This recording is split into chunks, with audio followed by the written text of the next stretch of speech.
Hey everyone, welcome today to today's big show. Why is it a big show?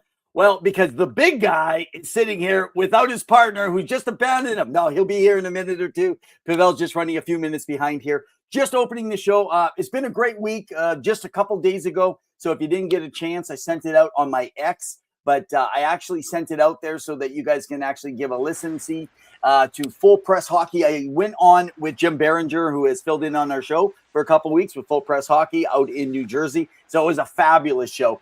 If you're joining us for the very first time here, I just want to put a shout out here. Just remember, you can follow us. We are on YouTube. We suggest that you subscribe so it's easy to get in and to follow us there. You can also comment from the YouTube channel during our show here today, as well as Facebook. Many of you are connecting through the Facebook channel. Also on X.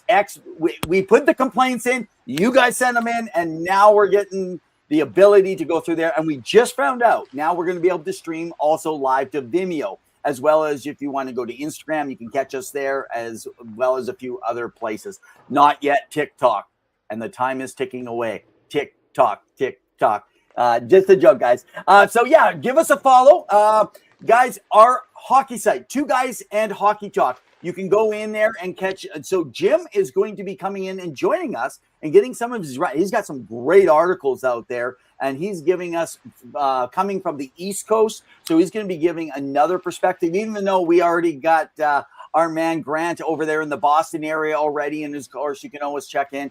And this year, I've been a little absentee on our articles. I've made the decision that I think I'm going to stick straight to hockey history. A lot of you have commented that you like the different hockey histories. So what I will be doing is I will be taking what I'm talking about and I will write an article on it on our Wednesday nights and put it in there. So you can go to Two Guys in Hockey Talk, find all of our former guests on our different shows. I just like to thank our sponsors that are out there. First of all, JR Web Designs, who provides our websites. Puckpedia, good old Hart Levine and the gang, as well, who work with him, the Pro Hockey Group. That's Jason Bacala, who used to be the director of scouting for the Florida Panthers. That's back in the day when they brought in Huberdeau.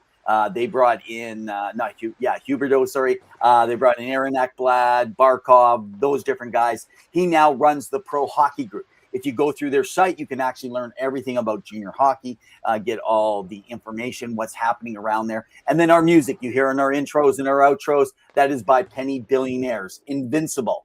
That is our exclusive copyright that we work with them to be able to play their great music. Check them out. They're an electronic hard rock band out of Phoenix, Arizona. And guys, Flow Hockey. I don't know if you've been using Flow Hockey, but if you haven't, you got to jump in there. Right now, you're going to get so much information, get so many great different series. If you're following the BCHL, we'll update you today with Around the Rink. And of course, the Northern Michigan Warhounds over in the American Premier Hockey League with the guys. So they're a senior men league, semi-pro league over there with the boys. So guys, we appreciate it. So anyway, yeah, check us out. All the different variances that are going on. So why don't we get into a few things around the story, what's happening right now? We got the NHL playoffs going down hard. So around the NHL, we have a whole bunch of stuff that has been happening, especially around, if you caught the game between the Avalanche and the Wild. Let's just say it was a Wild game and not in favor of the Wild. I don't know. I have this thing. I'm wearing the Vegas shirt tonight. I think this is just as me, and this is my personal sites. Maybe you guys see this different. If you're out there, maybe send a note. Let us know if you see it differently. But I'm actually finding that, number one, Vegas seems to get a lot of favorite calls. The other one is Colorado seems to get a lot of favorite calls. The other one that I find often is also Anaheim seems to get a lot of favorite calls. And I think there's one or two others. There's about 3 to 5 teams in the NHL that seem to get favored in the call. Florida Panthers. That was another one I just missed out there. So, but anyway, yes. Okay. Zill's come on and she said, lots of garbage spilled out this week in the NHL. So listen, I don't want to get to it yet. I know a lot of you want to talk about the draft lottery.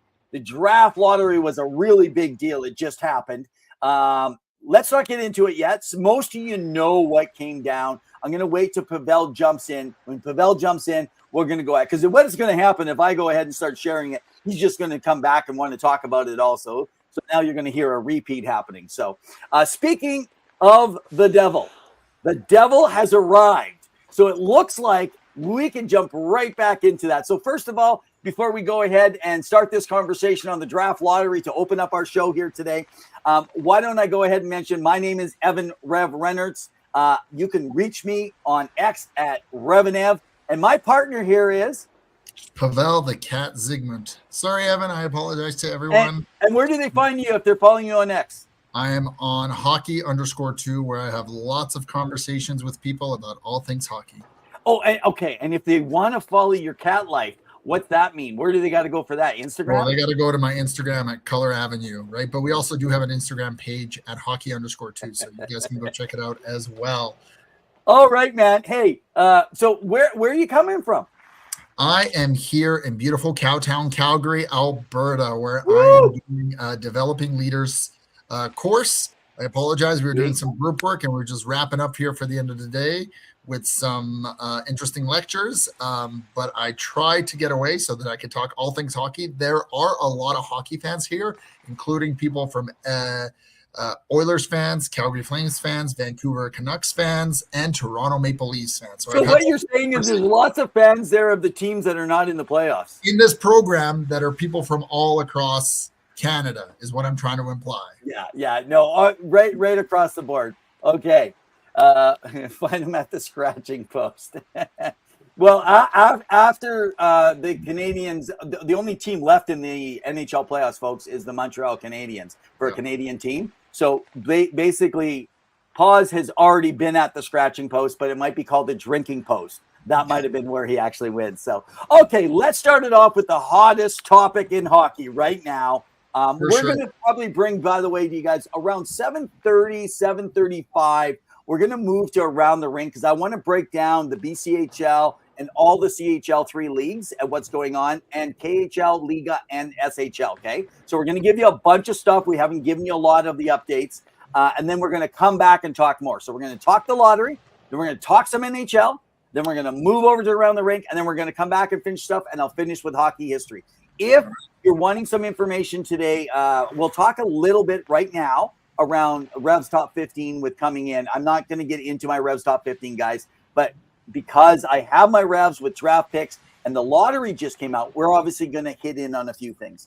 Yes. All right. Did you watch it live? Did you catch it afterwards? Where did you hear about it? Where were you when the Toronto Maple Leafs got the first overall pick? So I was, because I was doing my course, I was kind of live streaming and keeping up to dates on X/Twitter, just to get a sense of what's been going on. And then, of course, the news breakthrough. I have a group chat where some of the news with Hockey Buddies comes through. And, of course, the announcement is the Toronto Maple Leafs are going to go first overall after getting the number 12 lottery ball selected. Pandemonium, Evan. The hockey world is chaotic and it's going wild. And I got to be honest, it is insanity to think that the Toronto Maple Leafs, after everything that's been going on, and we'll get into it a little bit later about what's been on with the new GM hire, with John Chayka and Matt Sundin coming in, the gift they were given by the hockey gods. And so can I just mention this before we get into talking specifically about Toronto and the gifting? Sure. And I don't know if you guys remember out there, but the Colorado Avalanche are in the playoffs. We'll talk about them a little bit later too. Nathan MacKinnon, one of the superstars of the league. Nathan MacKinnon, they lost and were the worst team in the league. They were in the playoffs the year before. They lost and got the number 1 overall pick and picked Nathan MacKinnon, and they were back in the playoffs the next year. This is not a lot unlike the Toronto Maple Leafs. So this happens often. We'll talk about the merit of it. What I will say is, hey, Kyle, how you doing, man? Great to see you out there. And Zill says maybe Chaka had his something hands in the lottery mix. Well, oh boy, there's so much. I don't even know where to start here. Other than, can I just say, I watched it live, Pawel. Okay. I shut my phone off. I watched it a half an hour late. But I did it on the rewind on Sportsnet up here in Canada. So what they did is they had Matthew Schaefer come on, and talk about the complication. He goes, everyone, it's not complicated. I'm going to call my friends. And so he lives with Matt Martin, for those that don't know, because remember, he just turned 18 years old coming. He was like wasn't even eligible. He should have almost been in this year's draft. And he made the team, and he lived with Matt Martin. And of course, he's very close. So this happens often with rookies. They get very close with someone who's married, has a family, and they spend time with the kids. And so he has the kids come on like a FaceTime. And when they come on, he's like, this is so easy. I'm going to show you. And he breaks it down. And basically, I don't know, Pawel, you got to go check this out, because it was embarrassing, man. Because they're going on saying how simple the draft lottery is, and it's easy to understand. And they made the kids say words and say things to make it sound, oh, well, it means this, and they're this, and they're that. And then he goes, see, easy. It's not easy. It's so complicated. I don't think anyone really understands it. And I'm sure they could still fix the numbers. This could be so much easier. Draw two balls, and tell us who were the first winners, 1 and 2. Don't need to do all the elimination stuff. I think this could be quite simple. Anyway, or give them more balls in the piece. I mean, they changed the whole outlook. I can't even talk tonight. My tongue is tied. So anyway, have you talked to any of your elite friends yet? I have, and they are phenomenally excited. They are loving it. They're already talking trades. How do we get McDavid out of Edmonton? How do we trade down so we can get a few other players? They're talking about, can we trade with what's called Vancouver Canucks and potentially get Zbuum over here if we trade up with the Vancouver Canucks? Yeah, I mean, it is wild. I don't know why you don't take the player. So Timu is Lazala is saying it's media marketing, Evan. Yeah, I know. And unfortunately, media marketing makes a mockery of the common fan as if it should be simple. I feel like that's a bit of the gimmickry that is by Bettman, who treats us like we're a bunch of pylons and or minions, and he's Gru. Okay, so let's start with this. I watched it. It was different the way they did it. They said it was going to be live. We joked. There's a few of us, my family here together, and we joked about it. It was because we said, oh, they're not going to go live. They're going to a commercial. And then they kept it in the top on the right side of my TV. It shows up. But then just as you come out of the commercials, it actually goes to a full commercial, and it's not live for about 15 seconds or 30 seconds. And then it comes back in again. And by the way, I'm hearing it wasn't actually live. It was still a delay of the actual timing. So there's nobody in the audience. There was nobody out there. It was fixed for media only, other than a few people that they bring in who are professional hockey writers, etc. They've had different guys that are actually in there. I know Frank Saravelli in the years past have been in there. So, okay, enough said. I sat down and I said, one of two teams is going to win this year. It's either going to be the Toronto Maple Leafs or it's going to be the New York Rangers. Okay. Yeah, I don't know why. Number one, we just had, we'll get into this after we talk about finish the lottery piece here, Pawel. Sure. The whole Chaka and the signing and the Sundin and all that stuff. It feels like this was set. Okay. Okay. What's this Timu? Play sad trombone. Canadians crying again. No. That's the Finnish people. The Finnish people are the ones crying. I don't know what you're talking about, Timu. We can handle more cold than you guys can. So we're used to being iced by people like you. Just ribbing you, dude. Okay, so when I watched it, how many times does Vancouver, I'm feeling right now for the Vancouver Canuck fan base. I'm not big on the fan base, okay? I've had a lot of issues happening with them, but I am feeling for them right now. Trying to be smart here or be LeBron 2.0. I had that feeling he was going to drop 80. Yeah. Well, I unfortunately, Timu, as unlike you, I actually make the right predictions. Okay. You're just throwing shade at our viewers tonight. Oh no, this is a viewer that, man, we got something going on. I love you, team. So what I'm not big on the fan base from some of the interactions I've had. I'm really feeling for. I know you guys can say, well, Chicago. I mean, they've got their players. They're still struggling. They still don't have the right team. They still have so much more to go. And San Jose is actually good to go now. Now, I am actually saying, and that's all I have to say. Well, Timu, it's called Two Guys in Hockey Talk. And unlike Homerism, we try really hard to spread the news. And you can send me, Timu, from one of your former teams. Send me your jerseys, man. I'll wear them live on the air. You're really running this tonight, aren't you, buddy? Okay, so what I'm thinking here, is what everyone else is thinking, though, is McKenna not going number 1 overall? And why would they not just run with the guy? He's going number 1 overall. There's no way. We talked about this earlier on, even with the potential incident where not as much information was known about it early on, but he's going number 1. There's no way that Toronto's going to opt out of an opportunity of having someone such as Gavin McKenna come in and be able to potentially play, if he doesn't go back to college, I mean, who knows, potentially play with Austin Matthews, right? I mean, there was a report this week from Chris Johnson, CJ, who's very dialed into that market, talking about how Austin Matthews is revisiting his options in terms of whether he even wants to re-sign with Toronto, let alone stay for the remainder of his contract. All of a sudden, you've been given this gift, this golden egg in your lap. You have an opportunity to do so much. You go and you draft the best player available. That's what I always think. And it's Gavin McKenna.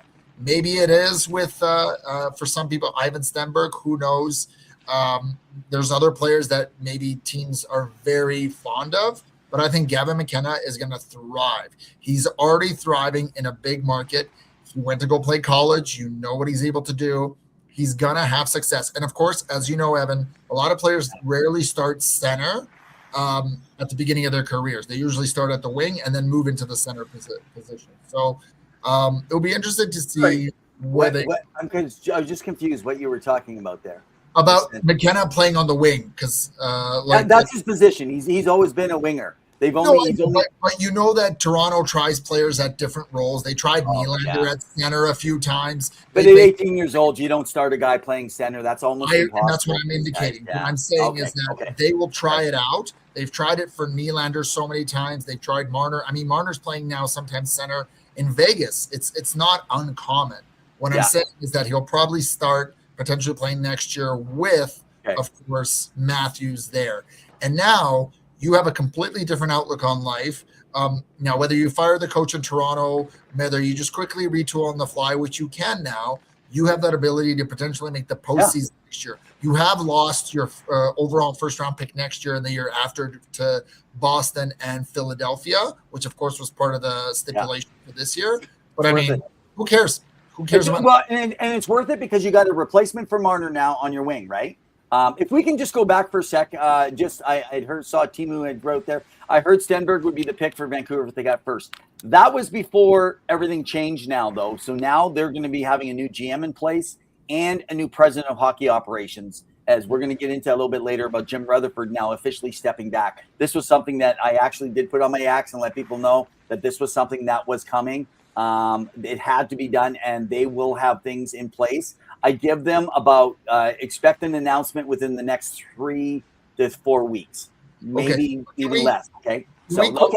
Talk about how San Jose got the second overall pick and the fact that this team already, which was just making a playoff push this year and most likely will be pushing for a playoff position next year. They've got Macklin Celebrini having a phenomenal year. Will Smith. They've got Michael Misa, William Eklund, Askarov, and now you potentially could pick up another solid piece. This team is going to be stacked. Mike Greer, and go ahead, Timu. Okay, so Timu, we're going to throw up Timu's comments, okay? He says he's got some tips, not super confirmed, but he's got something about Nylander and Stenberg too. Nylander, I think, actually wants out more than Matthews. This is brand new. And then he just wrote getting this out of some of the stuff out of the Europe area, okay? And then you got it. Sorry, are you controlling it? Just because we were both on there. Just guys, so if you see it go back and forth, because he's away, I was actually trying to control it, but now we're both competing, so it's off and on. So Zilstra also writes, think the Canucks still might get Stenberg. Sharks probably take D. So anyway, So this is interesting though, because now let's be hypothetical and have some fun right now, because this is the big deal. If we can talk playoffs, they're always on every week, guys. So let's just look at this. So if what Teemu is mentioned, okay, first of all, I haven't heard nothing about Nylander, but that makes so much sense. I know that there was some other ruffled stuff going on. There is stuff about Matthews. I don't know if Nylander is more so. That's interesting if it is. But if it is, if they want a D, it makes perfect sense to make a trade if they could get a Nylander. Okay, I don't think Stenberg is worth Nylander though.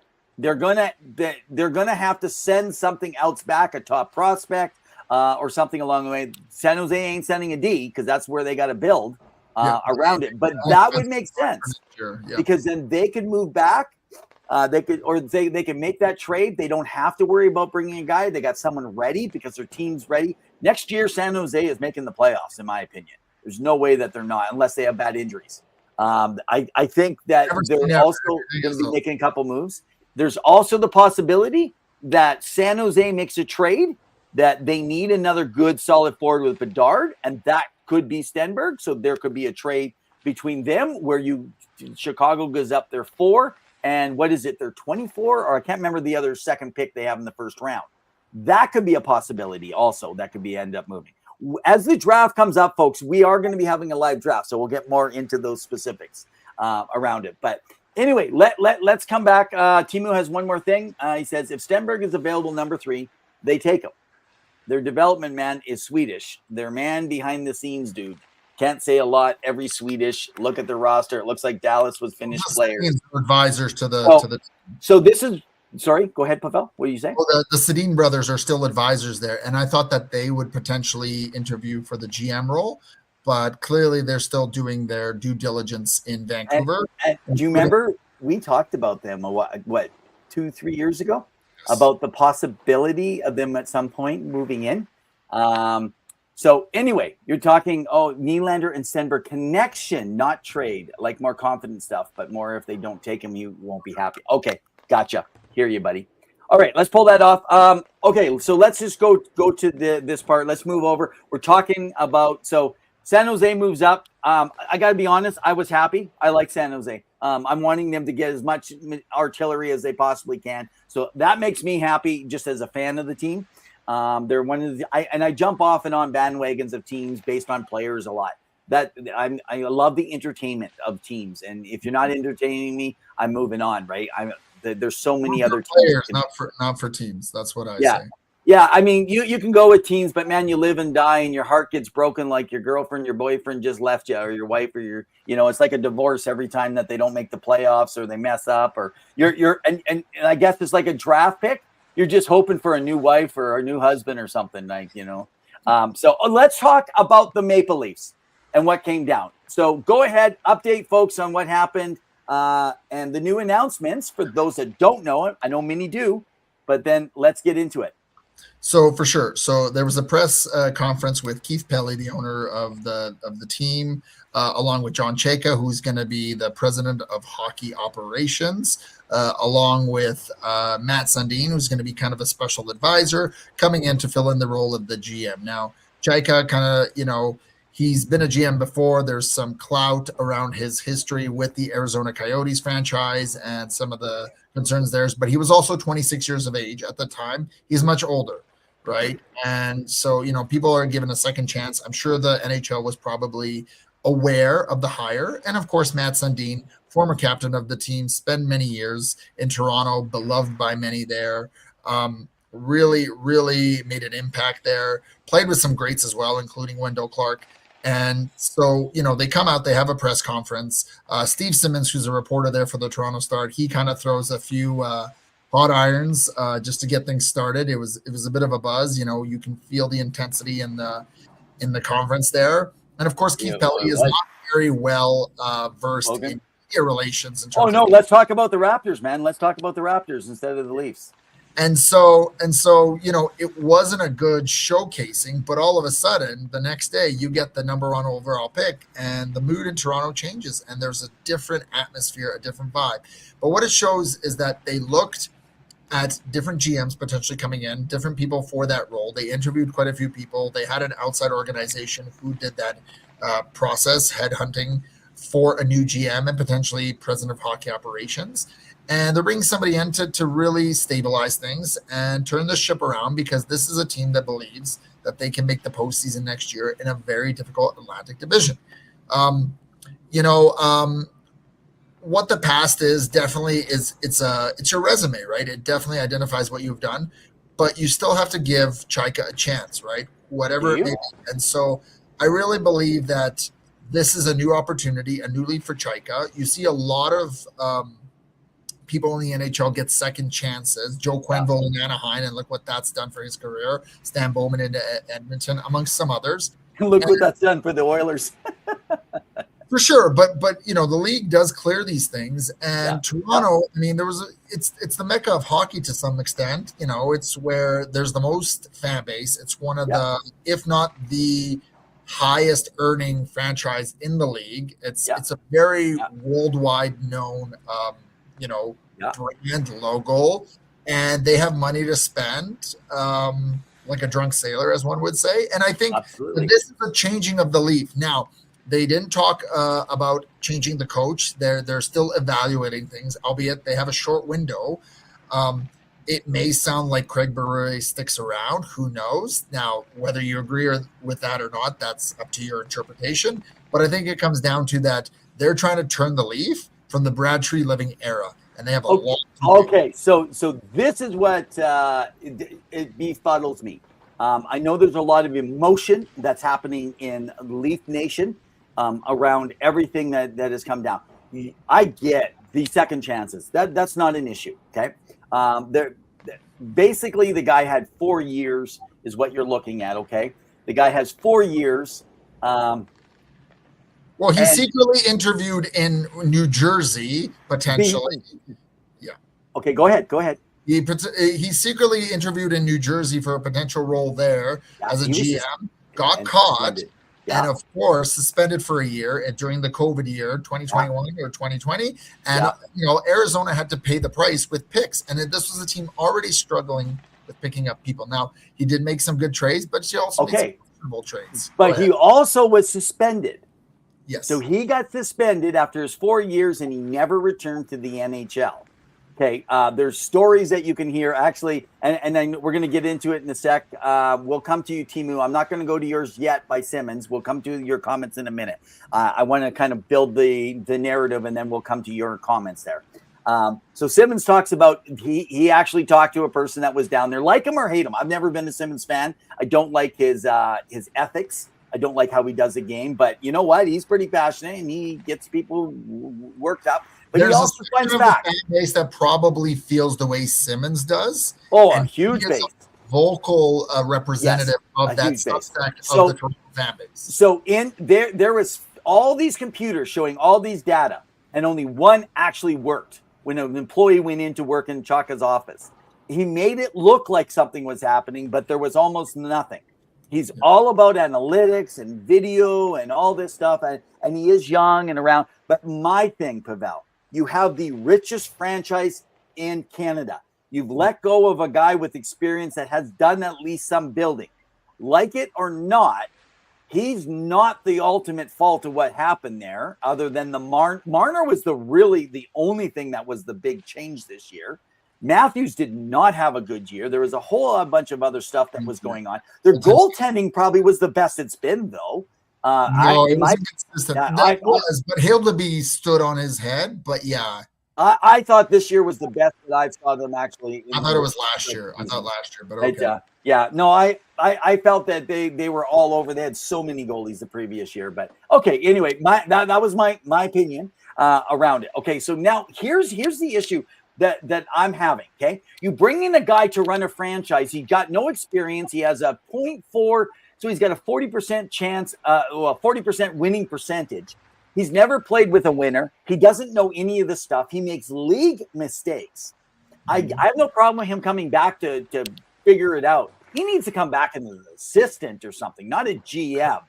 And so first thing that I said when this was announced is, hey, are the Maple Leafs doing what they think is a rebuild for like 1 or 2 years, and Sundin will be from senior executive advisor become the new GM, following up when Chaka messes everything up, but they have someone to blame it on. They're not going to tell Chaka that, of course. I know that sounds like a conspiracy, and it probably is, but we'll see what happens in a couple of years, okay? But the room in that day when they did that interview, it was hostile. Like, so Steve Simmons of the Toronto Sun, he held the floor and he didn't hold back. So he says to his face, okay, he called Chaka a sham. He used words like con artist, liar, and salesman.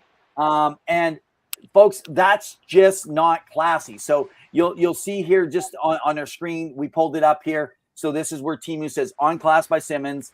He's been kind of a poop show sports wise, but this is a new low. The stuff is real. He wasn't a good GM. I have sources by Chance of Fins about him, and it's not good, but he has no reputation with players. That's true. Zeta and Neil all have relations with players and agents, making sure to get easy, but fairly good deals. Balamaki is the name I'll say, and that's just kind of it. So so perfect, makes sense. Okay. This is why it's so toxic, because you end in a suspension and now you come back to the richest team who's needing and desperate. This is where I feel for all you Leaf fans out there. There is no logic in this whatsoever. He didn't do anything to explain, Pelly. He didn't do anything to explain the process. What was good? What does he bring, actually? He didn't say anything with it. Not to mention, we didn't even talk about his NCAA scouting violations. That was another thing that he did. I mean, he just doesn't read the rule book. So, I mean, that's going to be terrible if they get caught in it. And I think Sundin is the human shield, okay? He's the legend. He's the captain. Everyone loves him.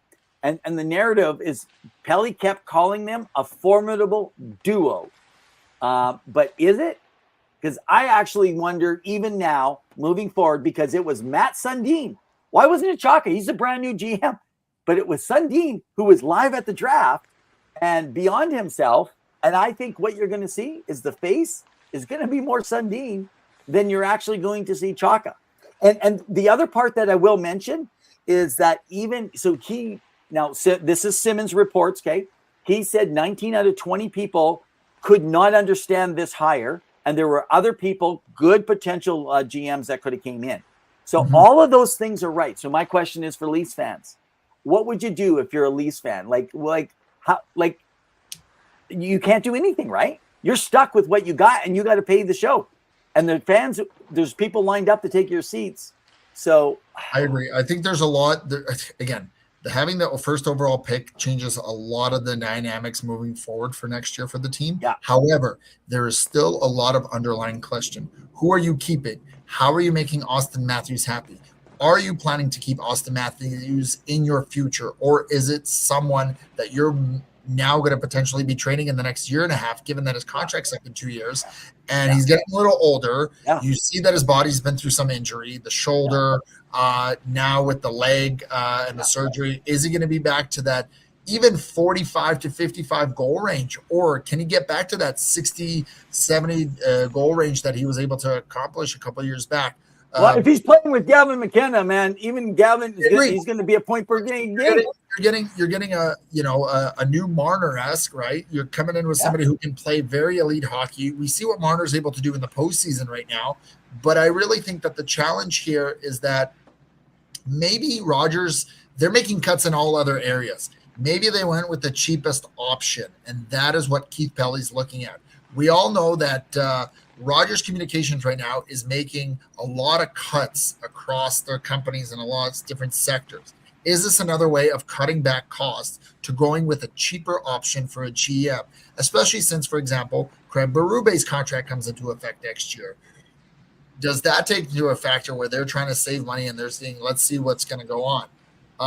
I don't know. I think that there's going to be a lot of question marks. I'm sure fans are going to want to give him a chance, but I agree with you, Evan. If things don't work out, he's probably out. And you know what was funny about the press conference? And maybe I haven't seen it yet.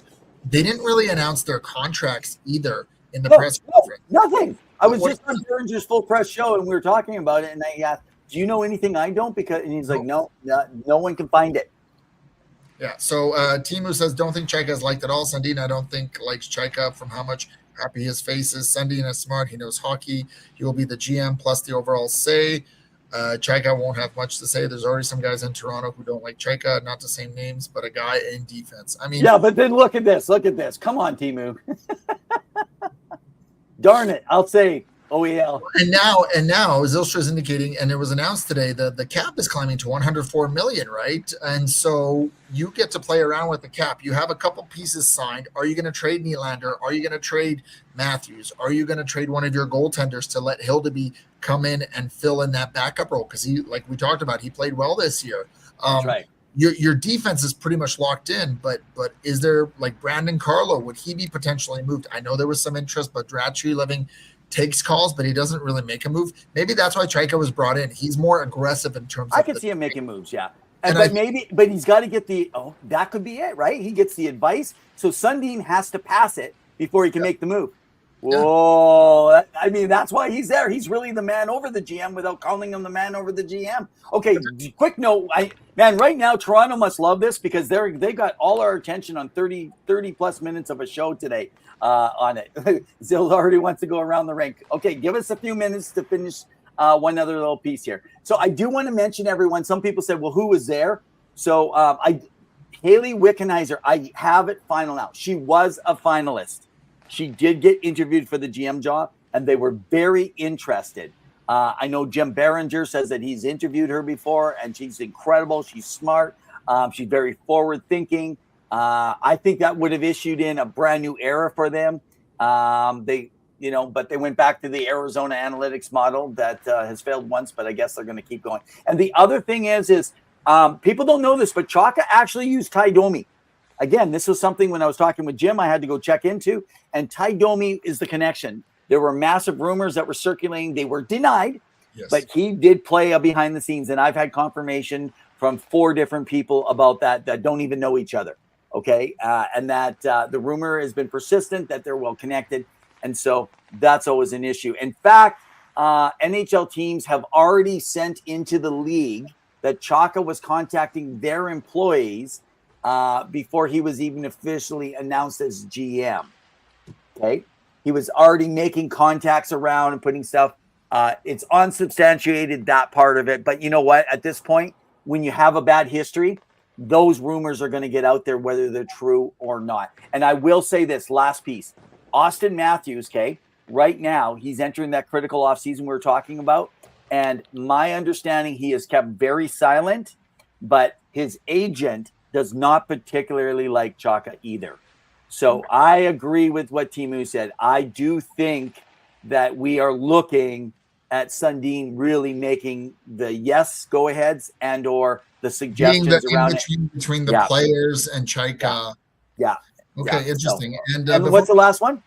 Before we jump into Around the Rink, Timu says OEL disliked Chaika for what he did to OEL was really bad in form. Many players haven't forgiven him. Hall, Keller, etc. He ruined a great future and treated thirds like Dombad. Yeah, and to add to that, before we jump over and wrap this up, Shane Doan is out of the organization, and he was one of the reasons why Austin Matthews extended with Toronto because of his connection in Arizona and just that rapport he had with players. Shane Doan, I mean, he doesn't have to be involved.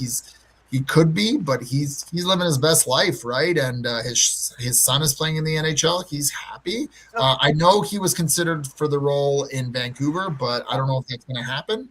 But again, a lot of changes. Do you think, where the heck? Remember Matthews, the big rumor after his 5 years? Where was he going? Home to Arizona. The guy's homeless now, and the guy that he didn't want to go because of is now in his home.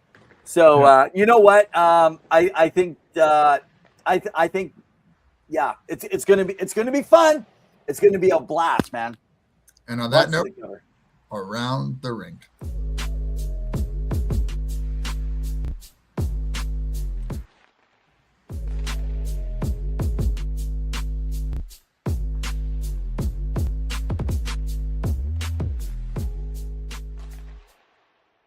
Around the Rink brought to you by Flow Hockey. If you want some extended, good, young hockey, go check out Flow Hockey. All right, Evan, you've got a lot to get us through, so let's dive into it. I got a lot to get us through. You've been busy learning leadership while I've been busy checking out what's going on around the rink. let me just do a quick skip in case Timu leaves us, because Timu is always asking for information. He's like, well, what's happening in Liga? Of course, he knows what's happening in Liga. He just wants us to be able to talk about Liga. So why don't we do that? Why don't I give us a little bit of information that is going on over in the Liga part of the world, if we could do that.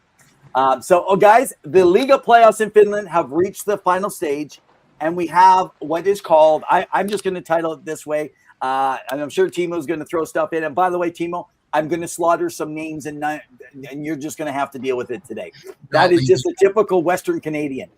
But anyway, I'm going to call it the David versus Goliath. It's unfolding currently right now, so I could be off on my time here. But so Tapara versus Cuckoo. I don't know if you go Cuckoo or Coco, but they are right now, it's 2-0. So Cuckoo over Tapara. Tapara was the number one rank going in. It's 2-0. Now tonight, would that have been tonight? So that would have been earlier today. They might have played the third game. Because I thought it was set for May 6th here, and I know now it's morning time for them. So is it May 5th today? I don't even know my date. No. May 6th. Oh, yeah. So that went in this morning. So I haven't got the update from today's game. So Timo, if you got something, you can send it out there to us. Let me give you a little bit of a little run up here, okay? If you want to talk about a shakeup in European hockey, you have to look at Finland, because Tapara has been the immovable object of the Liga for a long time, winning titles like, I'm just going to say like it was a hobby. But now, the orange and black now I think they're called the Kuvola, the Kuku Kuvola. I don't know if you can spell it differently, but they have the big giants on the rope, and that's what I was referring to.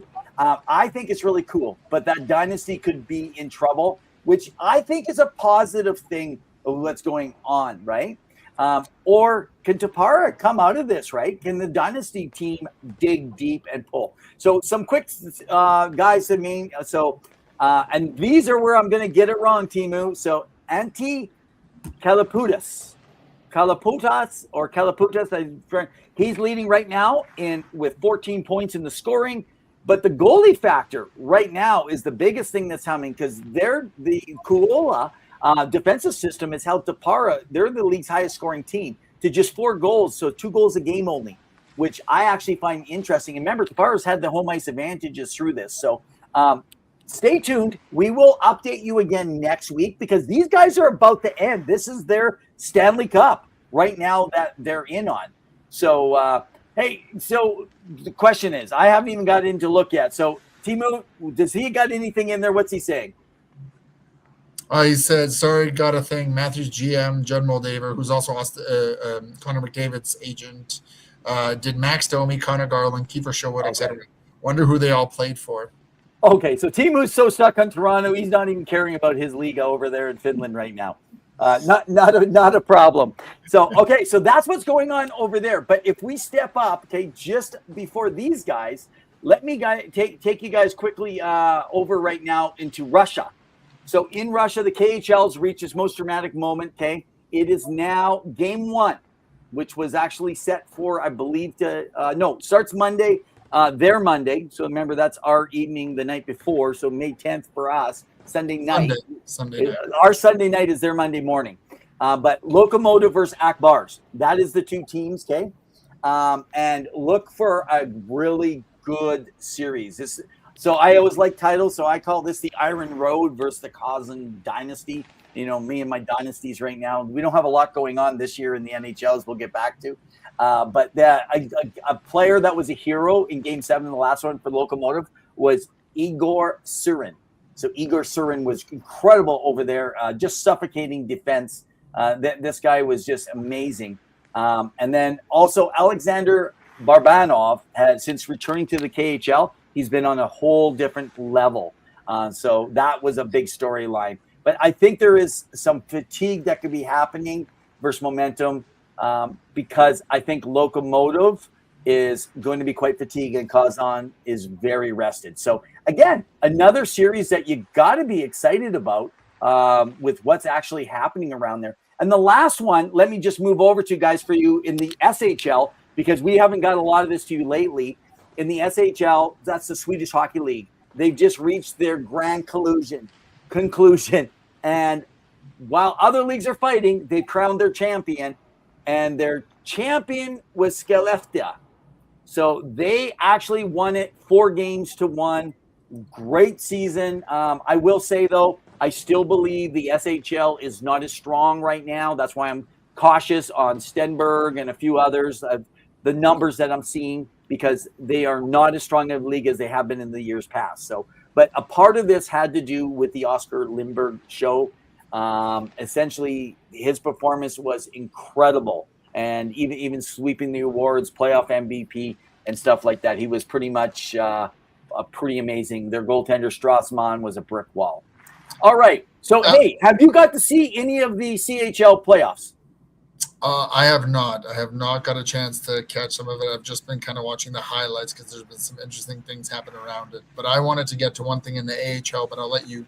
Okay, go for the AHL, and then I'll cover I got 4 more leagues I want to get. Sure. So there was a playoff game between the Hershey Bears and the Wilkes-Barre Scranton Penguins, and there was a bit of a controversial overtime goal, which sparked some outrage amongst the fans, and a bit of a scene unfolding where people believed, and even spectators said, the puck never crossed the line, so they started throwing debris and other items onto the ice, and fans didn't even want to leave the area after being asked to be escorted by security and the arena staff. Turns out that when they replayed the footage, it confirmed that the goal was valid, but it's this that heated rivalry. People get excited, intense, they get involved about it, and so fans, just be respectful, enjoy the game, but be respectful. And Tima says CHL. Yeah, well, I don't know what that means, Timu, when you put it in quotation, CHL. The CHL, Canadian Hockey League, 3 teams. Okay, anyway. Okay, let me just, I'm not going to get too much into depth at it. We'll talk about it later on. Right now, the Edge Shimwenneth Cup, that's a WHL Championship Series. It starts Friday. So anyone wanting to watch, it is Everett swept the Penticton Bees, the new team. Amazing they made it that far, though, in their first year, as expansion. And then Prince Albert actually beat Medicine Hat. And can I say, I watched the Oil Kings just tear apart the Prince Albert Raiders earlier in the year. I have a lot I'll talk about in the weeks ahead about Daxton Rudolph and where I see him. I see him rising in the standings. And if you guys get a chance, you're looking at a top 15 pick. Could be even a top 5 potentially, or for sure between 5 and 10. But listen, guys, this is going to be the clash of the Titans right now in the Western Hockey League. And if you want to, just a quick note, remember, Landon DuPont, we started talking about him last year at 15 years old, exceptional status to play in Everett. One of our former guests, head scout, United States scout for the Everett Silvertips. What's Michael's last name? Oh, Michael, I'm so sorry. Devillano, Michael Devillano. So anyway, he actually put us on, talked about the kid. He's been crazy. We followed him closely. He is going to be the number 1 pick next year. I'm telling you guys.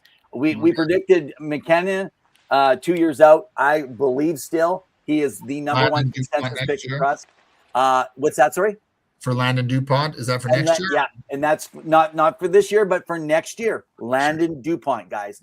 We have others we'll talk about. And then, so the 2 guys I'd watch are defensemen. Landon DuPont, who is essentially a player that's a little bit in the mix of an Al McInnes and a Cale Makar. 2 different generations of players, but a bit of a mix. And then Daxton Rudolph, who you could say is a defensive Evan Bouchard. So he's got that light where you're like, hey, aren't you rushing this? And he's like, no, I have no need to rush. Sometimes you're worried it's going to get him. He's not as offensive. His shot is okay, where doesn't have a boosh bomb per se, but he is a little bit better on the gap control and more cautious on the defense. So I see him as essentially a 35 to 45 point guy every year, but like a Petrangelo kind of a player. So sure. I'm really looking forward to him. And so go ahead. No, go ahead. So the OHL guys, that actually starts tonight. So it's already got started. I'm not giving any scores here tonight. It's the Kitchener Rangers, they're the number 1 team versus the Barrie Colts. So Barrie had more points in the season, but because Kitchener held the top seed, they were the Western Conference champion, okay? It is the battle for Ontario, even though it's called the Ontario Hockey League. So the best hockey in the world. This is a grueling postseason. Kitchener is a juggernaut, and the Colts are so crazy out there, how fast they can change a game. They're being I would refer to them as the cardiac Colts, essentially, line. So, guys, that's another one. And my last one, I'm just going to give you for the Quebec Major Junior Hockey League. So that series out there, okay, the Quebec is that's for their trophy called the Gales Corte Trophy Final. They actually started tonight as well. So that series is essentially all set up and ready to go. So the finals have the Moncton Wildcats with Caleb Denioa and the Chicoutimi Seguin.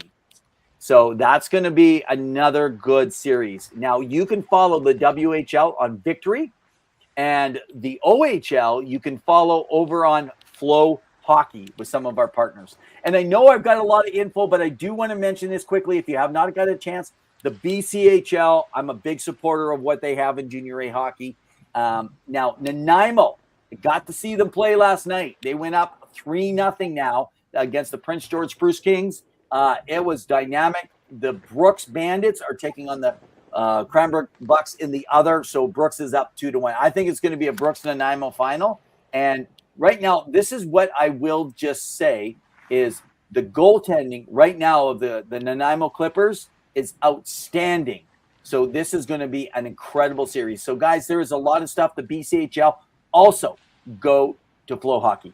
For sure. And I just wanted to mention that Bryce Pickard was named the WHL's Defenseman of the Year, where he put up 45 goals, which ranks 4th all-time by a CHL defenseman. Now, if Montreal wasn't stacked already, this is another prospect they have in their pipeline that they can bring up at any point. Now, again, he was a 3rd-round pick in the 2025 draft, and he's been playing for the Medicine Hat Tigers. Just an unreal 55 games played, 45 goals, 38 assists, 7 and 83 points, and 56 penalty minutes. I mean, again, whoever is drafting in Montreal, they are doing a bang-up job. They continue to produce this talent, and that team is going to be stacked to a point where we may see next trade deadline them trading a few of these players out in order for them to make room for somebody else that they could bring in.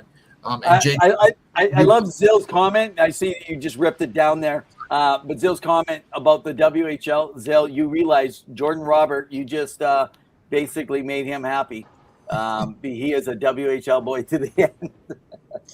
That's right. And Jacob says, agree, DuPont will go number 1 next year. Watch it beat to Calgary. Ha, ha, ha, ha. It's possible. It'll be interesting. They've never got a number 1 either. No, I mean, I feel for Calgary. And they went down. Now, I felt for some of these teams. I felt for Chicago, mostly Vancouver and Calgary. 2 pots down. Man, wow, that's crazy. Is there anything else you want to cover around the rink? Or no, we're good today, man. That's quite a bit of info. We can head back and talk a couple playoff and then call it a wrap. And that's Around the Rink.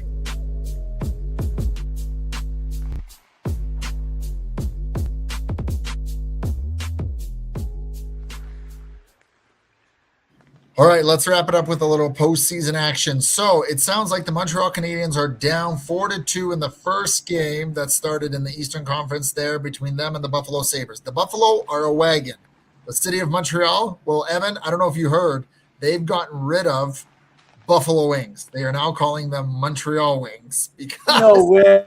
Yeah, that is how some bars are approaching this because of the fact that they're trying to, build up that tension, animosity, conflict between the two cities. But we're seeing that happen. Now, the other series, Colorado versus Minnesota.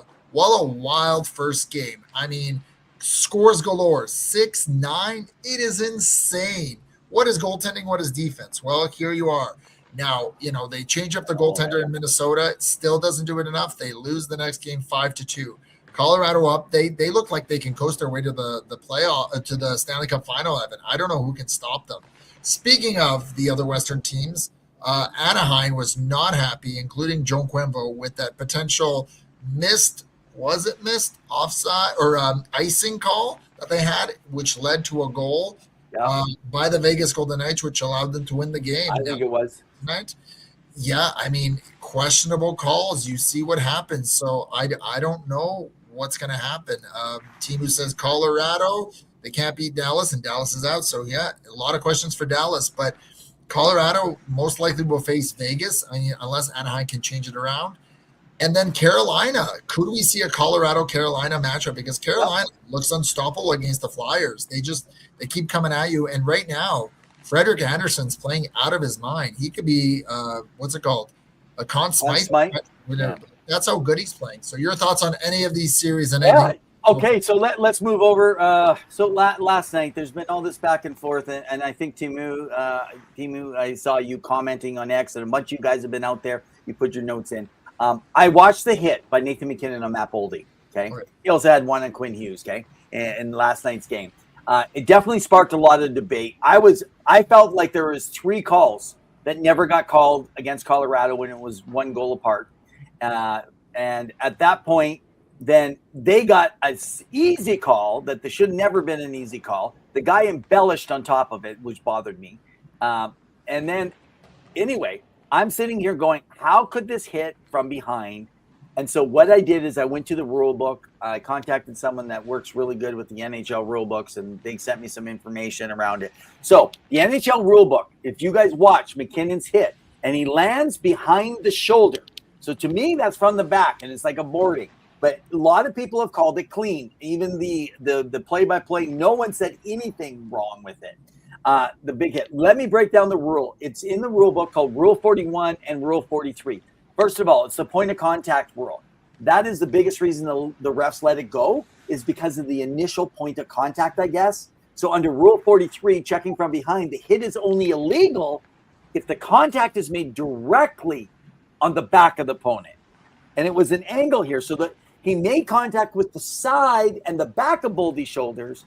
And in the NHL, if a player is turning, which was happening, or if the hitter makes contact with the outer part of the shoulder first, it is usually ruled a legal side check. And because he drove through the shoulder and not squarely into the shoulders, they saw it as legal. And then the other in Rule 41, if you look, it actually says boarding versus finishing a check. Boarding is defined as a hit on a vulnerable player that goes that causes them to go dangerously or excessively into the boards, which was not. So he wasn't technically defenseless. And then the shoulder factor of the hit. So, and I'll just read it. Rule 41(1) states there is an enormous amount of responsibility on the player delivering the check. However, if the player being checked intentionally turns his back to an opponent to create a vulnerable position, no penalty shall be assessed. I don't think he turned it on purpose, and I think that Colorado continues to get the calls. And if you watch him crush people, he did it also behind the net on Quinn Hughes. He gets away with it. And I remember when he got the 5-minute boarding against the Edmonton Oilers, and everyone was like, no, he could have got out of there. He finishes these things all the time and doesn't care. And I think MacKinnon is going to seriously hurt someone one day. I like him as a player, but I don't like his attitude and how aggressive he is that way. Thoughts? I agree, but that's not just on MacKinnon. I know that the NHL during the playoffs, the refs sometimes put their whistles away, and much more egregious things that normally are called during the regular season, they're ramped up and are highlighted and elevated because of the fact that some of these calls are not made. Now, is that good or bad? I don't know. I mean, it does sell. It gets excited. We get exciting hockey, but I agree that there could be a potential injury on the horizon given everything that happened, right? We saw what happened with Jamie Benn and the Dallas Stars versus the Minnesota Wild and some of the questionable hits. I think it was on Ryan Hartman and just some of the questionable, checks to the body, to the head. And again, nothing really came of it beyond the whistles there. And so I really believe that you have to be mindful of where you're on the ice. You expect players to not be vulnerable. Sometimes things do happen where it just seems like a freak accident, but this was something that could have been avoided, could have been called, albeit if you don't want to manage the game, then make sure you call the rule book. That's all it is. And Timu says Nolan Patrick. I know he was injured a while back. Who was he injured by? I forgot that one. I'm guessing it must have been Colorado or MacKinnon. If he brought it up. Let's see. He had a few concussions throughout his time, right? It was Nathan MacKinnon in 2022. There you go, man. It's just like So why doesn't history come into this? You just say, "Oh, he's a big tough guy," and he just Well, it I does to like the some player. extent, but it's only when you've been suspended they look back at a couple of years, right? So And that's only suspensions they look at. They don't look at hits that never called. yeah. Oh my gosh. Fulcher says he was in a vulnerable position, half hunched over. Players could have Yeah. suffered neck injury. I agree. It's just, and Tibu says his career was ended by an elbow to the head by McKinnon while Patrick wasn't even near the puck. Yeah, I mean, remember, that's it. I didn't know which the player was, but yeah. Oh, it man. just goes to show you need to manage yourself better on the ice. I get that things are elevated, but it just, it's not the best. And Jake says, also great jersey, Evan, one of the best in the league. I can't even cheer for Vegas.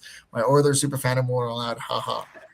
Because the NHL needs McKinnon and make to win. Makar, I think he's trying to say that's why Dallas is out. Dallas beating Edmonton. Yeah, they can have Dallas beating Edmonton. As line a lot over the last little bit. Rigged. Anyway, man, I'm ready for my hockey history to end the show. So if you got a last thought, I'll finish my last thought with hockey history. What do you got? Before we jump over to hockey history, just an enjoyable playoffs. Enjoy it wherever you are, because we're going to potentially have some more fireworks coming up in the next few weeks. And on that note, it's hockey history.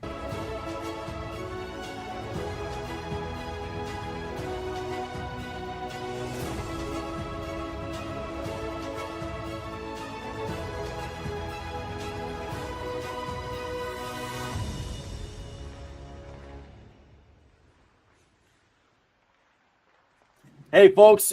So today we're going back in hockey history to the 1960s.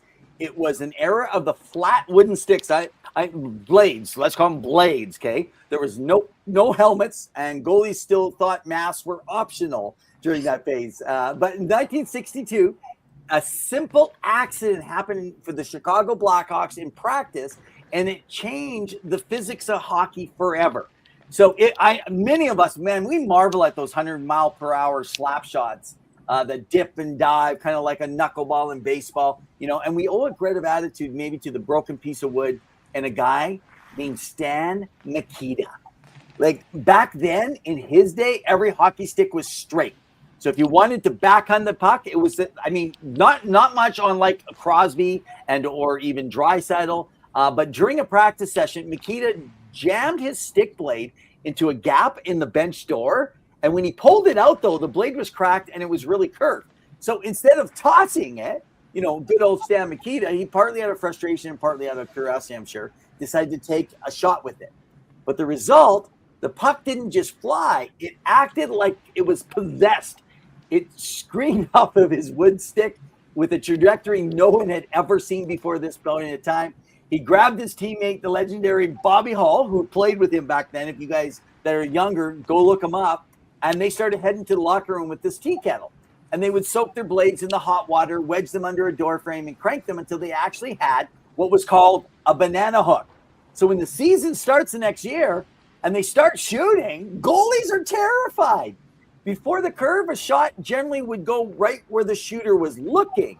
Now, Bobby Hull was uncorking slap shots that could rinse, sink, and change direction in midair, just like you guys see today.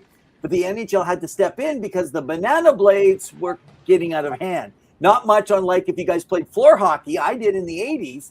And that floor hockey, we would bend our sticks like literally so they were almost like a glove. But some guys had curves so deep you could practically wrap a blade around the puck. You got like that, right? So they eventually passed the Stan Mikita rule, limiting the curve to a half an inch. But the genie in the bottle, the era of the finesse goal scorer and the high velocity power play was eventually born. And for today's hockey history, this is a reminder that sometimes I think the biggest innovations in the game aren't designed in a lab. They're found in a fluke accident on a practice rink in Chicago. Guys, that's it for hockey history.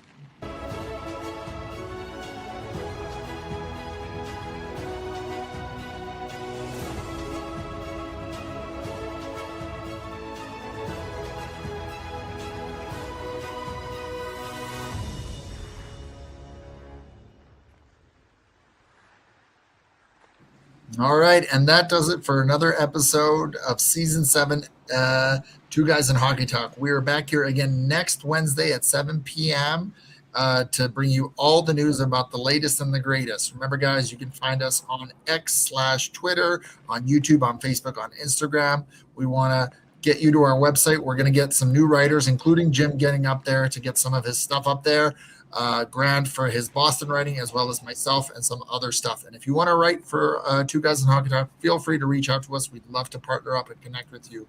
Thank you again to all our sponsors and partners. We love working with you. You guys make the world a better place. And of course, to the fans and people tuning in tonight or wherever you're tuning in, enjoy the hockey. Have a great time. Enjoy. Yay. And from Timu and Jacob, I love that hockey history nugget. I had no idea that's how Curve Sticks came about. Thanks, guys. Any final thoughts, Evan, before we wrap up? Yeah, I appreciate all of you guys that are actually commenting and jumping in live, and you do it weekly and you come in. Man, hey, you're the heroes in my mind.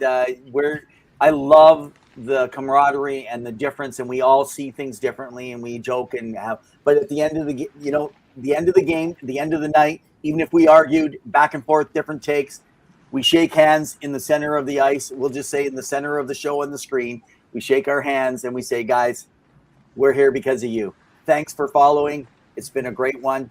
And in the famous words of Ed Whalen, it's been a ring-a-ding-dong dandy, but in the meantime and in between time, Pawel, keep your sticks on the ice. Stay safe. Have a good night.